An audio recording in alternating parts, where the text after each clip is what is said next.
अस्सलाम वालेकुम दोस्तों, मेरा नाम अशरफ चौधरी है। मैं फाते ज़ियाबीतस हूँ।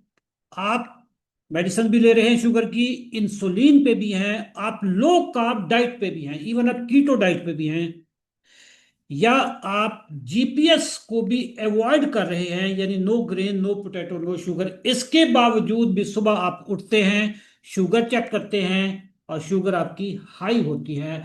आप फिर सर पटक कर बैठ जाते हैं, खुदाया ये क्या हो रहा है, मैं कहां पे गलती कर रहा हूं। अगर आप ऐसे ही हैं और आपकी सुबह की जो शुगर है, जो फास्टिंग ग्लूकोज लेवल है, अगर आपके एलिवेट रहते हैं, हाई रहते हैं, तो ये वीडियो आपके लिए है। इस वीडियो में मैं आपको 10.5 पॉइंट्स ऐसे बताऊंगा जो सिर्फ फातिज ज़ैबितस बता सकता है। कोई डॉक्टर नहीं बताएगा ये चीजें। और खास तौर पे जो आखिरी पॉइंट है, 10.5वां पॉइंट, वो आपको इवन मेडिकल की किताबों में भी नहीं मिलेगा। अब वो सिर्फ फातिज ज़ैबितस अपने तजर्बे की बुनियाद पे आपको बताएगा। तो आए जनाब, प्रेजेंटेशन खोलते हैं। वीडियो थोड़ी सी लंबी हो सकती है। अगर आप शुगर के मरीज हैं या आपके घर में कोई शुगर का मरीज है, तो आपके ऊपर ये वीडियो देखना फर्ज है, क्योंकि जब तक ये वीडियो नहीं देखेंगे आप फास्टिंग शुगर से कभी भी मुतमईन नहीं होंगे। दोस्तों, मेडिकल में एक टर्मिनोलॉजी इस्तेमाल होती है, उसको कहते हैं डॉन फिनोमेना। डॉन फिनोमेना क्या है कि जब आप सोए हुए होते हैं, आपका जो जिगर है ये सोचता है कि बॉस अभी सोए हुए हैं, जब ये उठेंगे इनको शायद को नाश्ता ना दे। हो सकता है कि इनकी बॉडी में ताकत ना हो, तो ये कहीं भूख से, शुगर कम होने की वजह से बॉस मर ना जाए, गिर ना जाए। तो जिगर आपका चूंकि जिगरी यार है, तो जिगर अपने पास से आपको शुगर देना शुरू कर देता है। जिगर के पास कितनी शुगर होती है? कम अज कम भी हर बंदा जो सेहतमंद इंसान है उसके पास 100 से 120 ग्राम शुगर ग्लाइकोजन की शेप में उसके जिगर में होती है। अगर आप थोड़ा सा लेट उठते हैं, या कोई भी वजह होगी कि आपके जिगर ने सोचा कि बॉस को शुगर की जरूरत होती है, या आपकी बॉडी इतनी यूज टू हो चुकी होती है शुगर की कि अगर थोड़ी सी भी नीचे आनी शुरू हो तो जिगर इधर से चम्मच भर भर के आपके खून में डालना शुरू करते हैं। इसको कहते हैं डॉन फिनोमिना। मैं बताता चलूं कि जो फास्टिंग शुगर है, इसका ताल्लुक सिर्फ खुराक ही से नहीं है, इसका ताल्लुक आपके हॉर्मोन्स के साथ भी है, जो कि मैं अभी एक एक करके बताऊंगा। आपकी स्लीप के साथ भी है, आपके क्वालिटी ऑफ थिंकिंग के साथ भी है, और आपके बिलीफ सिस्टम के साथ भी है। तो ये होगी पहली रीजन, डॉन फिनोमिना। रात को शुगर आपकी नॉर्मल थी, सुबह उठे हैं शुगर आपकी बढ़ी हुई है। ये शुगर कहां से आई है? ये आपको जिगर ने दी है, क्योंकि जिगर आपका जिगरी यार है। ये आपको फौरी तौर पे बचाने आ जाता है। इसको शक हो जाता है कि मेरे मालिक को कहीं शुगर की कमी ना हो जाए। दोस्तों, शुगर जितनी लेट चेक करेंगे उतनी ज्यादा होगी।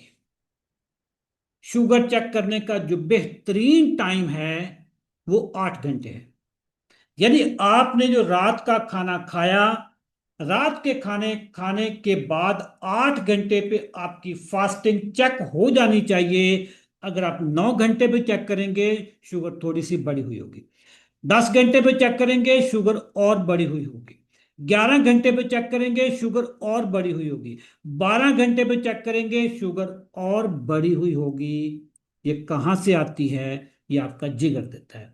जिगर ये सोचता है कि चूंकि वक्त ज्यादा गुजरता जा रहा है, बॉस कहीं गिर ना जाए, हाइपोग्लाइसीमिया में ना चला जाए, शुगर कम ना हो जाए, इसलिए वो आपको देना शुरू कर देता है।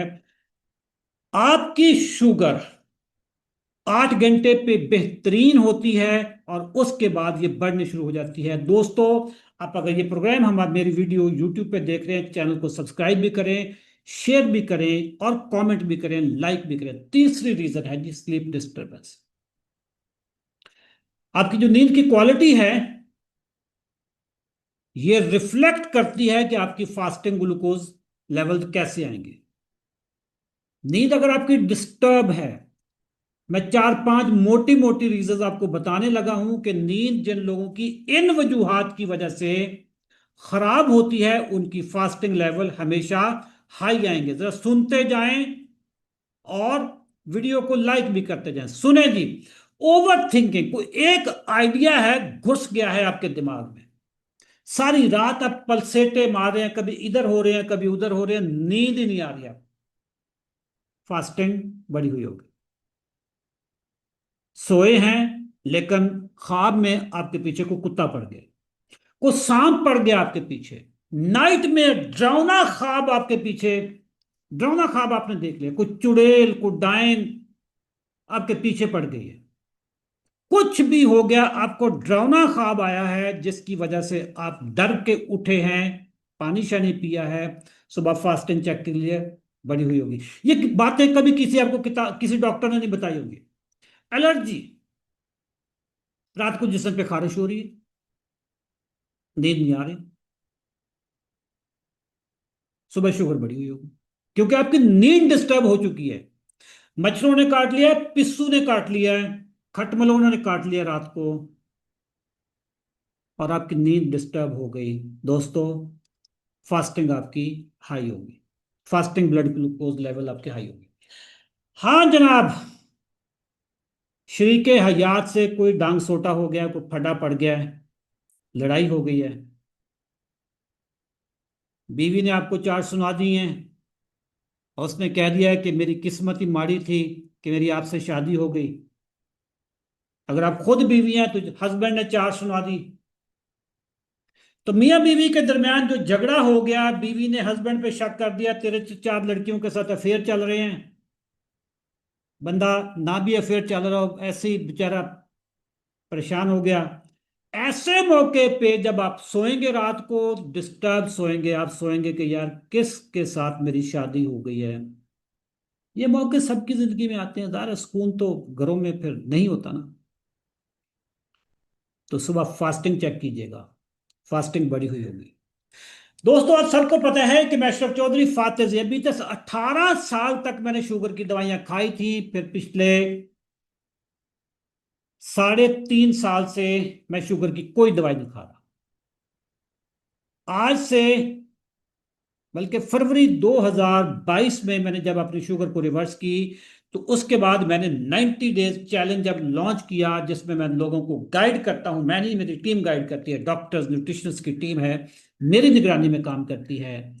90 दिन का चैलेंज में जब जिनमें हम लोगों की दवाइयां छुड़वा देते हैं, उनकी गोलियां छुड़वा देते हैं, उनकी इंसुलिन छुड़वा देते हैं, डॉक्टरों से हमेशा हमेशा के लिए उनकी जान छुड़वा देते हैं। हमारे 90 दिन का चैलेंज इस चीज का दावा है, वादा है कि आप टाइप 2 के मरीज हैं, इंसुलिन पे इंसुलिन खत्म, दवाइयां हैं दवाइयां खत्म। अगर आप हमारे 90 दिन के चैलेंज में इनरोल होकर शुगर को रिवर्स करना चाहते हैं, इसी वीडियो के नीचे कमेंट सेक्शन में 90 लिखें और हमारी टीम आपसे फिर राब्ता करेगी। 90 लिखना बहुत जरूरी है। आए जी हम अगली रीजन यानी चौथी रीजन पे जाते हैं। दोस्तों, कार्बोहाइड्रेट्स, जिसमें रोटी है, चावल है, कोई भी किसी किस्म का स्नैक्स आप लेते हैं, रात को कोई आइसक्रीम खा ली, कोई खजूर खा ली, कोई फ्रूट खा कर सो गए, सुबह आपकी फास्टिंग हाई होगी। ये जो अननेसेसरी ईटिंग हैबिट्स होती हैं, स्नैकिंग होती है, इसको आपको कम से कम करना होगा। अगर आपको रात को भूख लग भी गई है लेट नाइट, आप सैलड खा लें, ग्रीक योगर्ट ले लें, बादाम अखरोट ले लें, पानी पिए, लस्सी पिए, सो जाएं, ठीक है। लेकिन अगर आप कार्बोहाइड्रेट रिच डाइट लेंगे रात को, तो आपकी शुगर सुबह बढ़ी हुई होगी, फिर आप कहेंगे जी कि मेरी फास्टिंग कंट्रोल क्यों नहीं होती दवाइयों के बावजूद भी, या जीपीएस फार्मूले पे अमल करने के बावजूद भी। दोस्तों, पांचवा पॉइंट बड़ा इंपॉर्टेंट है, सुनिएगा। स्टीरॉइड्स, कुछ लोग स्टीरॉइड्स लेते हैं। ये एक दवाइयों की किस्म होती है जो आपकी बॉडी पे लोकल इसकी एप्लीकेशन भी होती है, कुछ स्टीरॉयड लेते भी हैं, खाते भी हैं, खास तौर पे जो एलर्जी के मरीज होते हैं, जिनको कुछ दमा वगैरह की बीमारी होती है, स्टीरॉयड्स आपकी फास्टिंग शुगर, वैसे तो ओवरऑल भी वो शुगर बढ़ाते हैं, लेकिन अगर आपने रात को स्टीरॉयड लिए हुए हैं तो फास्टिंग लेवल्स आपके हाई होंगे। छठा पॉइंट है जी, ओवर मेडिकेशन, यानी दवाई ज्यादा ले लेना। और खास तौर पे कौन सी दवाई? इंसुलिन।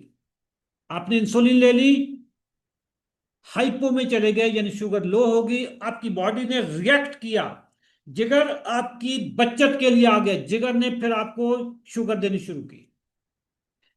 या जो एमरल गैट्रल वाली क्लास है, जो एमरल गैट्रल डायमेक्रॉन, इसको कहते हैं सल्फोनाइल यूरिया वाली जो क्लास है, ये जब आप रात को ले लेते हैं, शुगर आपकी लो होने का जब खतरा होता है, तो आपका जिगर आपको बचाने के लिए भागता है और वो फिर आपको शुगर देता है, जिसकी वजह से आपकी फास्टिंग लेवल बढ़े हुए होते हैं। दोस्तों, अगर आपने यहां तक मेरी वीडियो देख ली है 6 पॉइंट तक, तो आपको मैं मुबारकबाद देता हूं। चैनल को सब्सक्राइब कर लेना, शेयर भी कर देना इस वीडियो को अपने फैमिली के ग्रुप्स में, और कमेंट भी कर देना, लाइक भी कर लेना। 7वां पॉइंट है लिवर की इंसुलिन रेजिस्टेंस।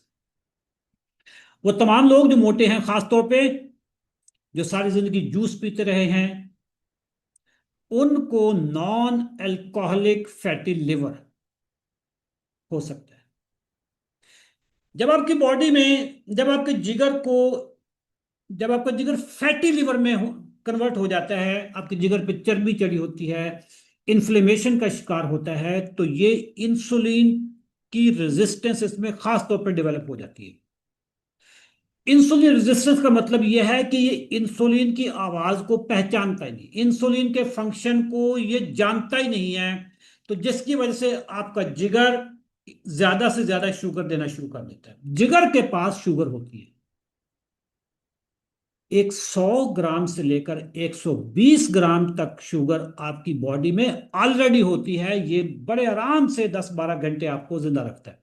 दोस्तों, 8वां पॉइंट, स्लीप एप्निया। ये क्या चीज होती है? सोते हुए सांस ही बंद हो गया, लो जी बंदा मरने लगा, सांस बंद हो गया, झटके से उठे आप, झटका लेके। ये मोटे लोगों में खास तौर पे होता है स्लीप एप्निया, और इसका इलाज भी मोटापे को कम करना होता है। स्लीप एप्निया का अगर आपके ऊपर अटैक हो जाए, तो जिगर क्या समझता है कि बॉस के ऊपर अटैक हो गया। जब बॉस के ऊपर अटैक हो गया, जिगर ने ये सोच लिया, तो वो अब आपको शुगर देगा। शुगर क्यों देगा? ताकि या तो आप लड़ाई कर सकें या भाग सकें। फाइट और फ्लाइट मोड में आपको जिगर आपका ले आता है स्लीप एप्निया के बाद। सुबह आप चेक करेंगे, आपकी फास्टिंग बढ़ी हुई। दोस्तों, 9वां पॉइंट, लेट नाइट ईटिंग। बस ऐसे ही ख्याल आया कुछ काम करना, कुछ था नहीं करने को, और सोचा कि यार कुछ खा ही लेते। वेले लोग, फारे, कोई काम धंधा है नहीं, जाग रहे हैं, मूवी देख रहे हैं, स्क्रोलिंग कर रहे हैं, इंस्टाग्राम पे बैठे हैं, टिकटॉक पे बैठे हैं, कुछ काम करने को है ही नहीं, तो चलो कुछ खा लेते हैं। ऐसे लोगों की फास्टिंग हाई आएगी, फास्टिंग ब्लड ग्लूकोज लेवल इनका हाई कर। 10वां पॉइंट, और उसके बाद फिर 10.5वां पॉइंट बड़ा इंपॉर्टेंट, लो ग्रेड इन्फ्लेमेशन। आपकी बॉडी में सोजिश, खासतौर पर अगर वो लो ग्रेड रहती है, हल्की हल्की सोजिश आपकी जिस्म में, जो कि आपको नजर नहीं आती, टेस्ट करवाने पे आपको नजर आती है, तो आपकी फास्टिंग लेवल हमेशा हाई रहेंगे। लो ग्रेड इन्फ्लेमेशन बहुत बड़ी बीमारी है, ये पता नहीं चलती है, अंदर ही अंदर से दीमक की तरह आपको काटती रहती है। कौन सा टेस्ट करवाना है लो ग्रेड इन्फ्लेमेशन को चेक करने के लिए? एक टेस्ट है CRP, और दूसरा ESR, जो अक्सर डॉक्टर भी करवाते हैं। तो CRP और ESR दोनों टेस्ट में से जो भी आप करवाएं, खासतौर पे CRP is more reliable, authentic, more authentic taste. ये आप करवाएंगे तो आपकी बॉडी की जो इन्फ्लेमेशन लेवल है ये भी पता चल जाएगा। अब हम आते हैं आखिरी और 10.5वीं रीजन पे। दोस्तों, इंसान का जो बिलीफ सिस्टम है, ये इंसान की बायोलॉजी पे इम्पैक्ट करता है। हमारे जो नजरियात होते हैं ये हमारी बॉडी पे, हमारी बायोलॉजी पे इम्पैक्ट लाते हैं। मैंने कहा था कि ये पॉइंट आपको किसी मेडिकल किताब में नहीं मिलेगा, क्योंकि मैंने जिंदगी में साइकोलॉजी बहुत पढ़ी है। जिस तरह के आपके नजरियात होते हैं उसी तरीके की आपकी फिजियोलॉजी, बायोलॉजी, बॉडी चेंज हो जाती है। अगर आपका नजरिया यह है कि शुगर क्रॉनिक बीमारी है, सारी जिंदगी रहनी है, प्रोग्रेसिव है यानी वक्त के साथ साथ बढ़नी है, शुगर की दवाइयां लाजमी है खानी क्योंकि डॉक्टरों ने आपका बिलीफ सिस्टम बना दिया, आखिर में एक ना एक दिन तो आपको इंसुलिन पे जाना ही जाना है, तो आपकी बॉडी भी उसी तरीके से चेंज होनी शुरू हो जाती है। क्योंकि कमांड्स यहां पे आती हैं, प्रॉम्प्ट यहां पे आते हैं और पूरी बॉडी पे इम्पैक्ट करते हैं, हमारे बिलीव्स हमारी बायोलॉजी को चेंज करते हैं। दोस्तों, अपने नजरियात चेंज करें, बिलीफ सिस्टम को चेंज करें कि शुगर ग़िज़ाई बीमारी है, लाइफस्टाइल डिसऑर्डर है। टाइप 2 में इंसुलिन की जरा भी जरूरत नहीं होती, दवाइयों की जरा भी जरूरत नहीं होती। और यही बात हम 90 दिन के चैलेंज में सिखाते हैं, समझाते हैं, ट्रेन करते हैं, डॉक्टर्स की निगरानी में, स्पेशलिस्ट डॉक्टर्स की निगरानी में, न्यूट्रिशनिस्ट की निगरानी में। हम आपकी उंगली पकड़ के आपको 90 दिनों में इस काबिल बना देते हैं कि कभी भी जिंदगी में आपको किसी डॉक्टर के क्लिनिक पे विजिट करने की जरूरत नहीं पड़ेगी, क्योंकि हम आपका यहां पे ऑपरेशन करते हैं, आपके नजरियात को चेंज करते हैं, ब्रेन वॉश करते हैं। जो आपके दिमाग में जो कीड़े मकोड़े शुगर माफिया ने डाले थे उनको एक एक को खींच के बाहर निकालते हैं, दूसरे लफ्जों में आपका सॉफ्टवेयर अपडेट करते हैं। दोस्तों, हमारे 90 दिन के चैलेंज में इनरोल होने के लिए आप कमेंट सेक्शन में 90 लिखें, और ये जो मैंने 10.5 रीजन बताई हैं ये बताएं कमेंट सेक्शन में कि कौन सी रीजन की वजह से आपकी फास्टिंग शुगर लेवल्स हाई रहते हैं। Thank you. दुआ में याद रखिएगा। अल्लाह हाफिज।